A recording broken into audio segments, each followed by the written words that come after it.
Now let me tell you a little story about the newspaper business. And Mr. Kim here from the Chronicle, I want to compliment the Chronicle, of which next year I will be a subscriber for 60 years at my home of the Chronicle. 60 years in April of next year.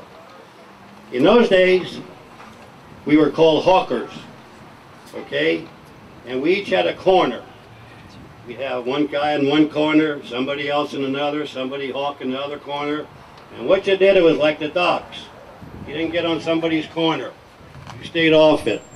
Well, mine was down on 7th and Pine in West Oakland, where the BART is, the BART station. And I was about 8 years old, and I'd make up stories. For example, yes, this is a true story. Now, I looked at this paper today, Mr. Kim, $3. I sold the Post-Inquirer for 3 cents.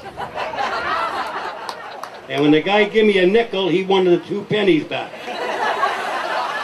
And here's what I remember doing one time when they were building the Bay Bridge. So stay with me, this is how you hawk.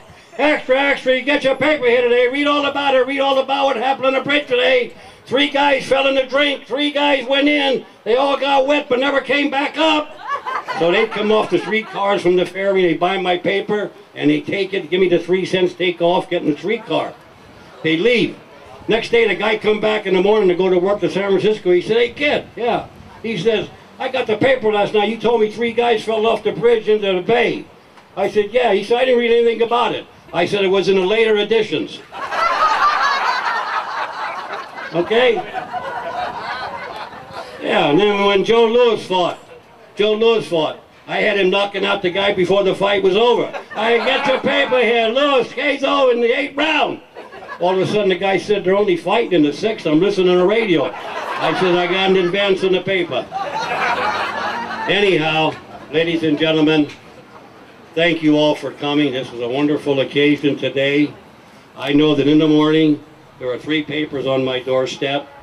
One's the Chronicle, the Alameda Times-Star, and the Wall Street Journal. I read them from front to cover. And Mr. Kim agreed with me. It takes me 2 hours on Sunday to read this paper from morning to back. And I just don't know what's going to happen coming over the blogs because you don't know who you're believing.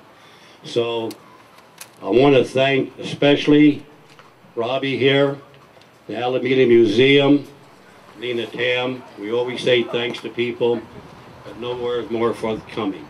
I'll never forget my days as a paper boy, because maybe I made in 1936, I might have made 15 or 20 or 30 cents because we got a penny. But you know what? It helped my mother, who was widowed and had 6 children. Never forget those. So thank you very much. God bless America, God bless Alameda, and God bless all of your families.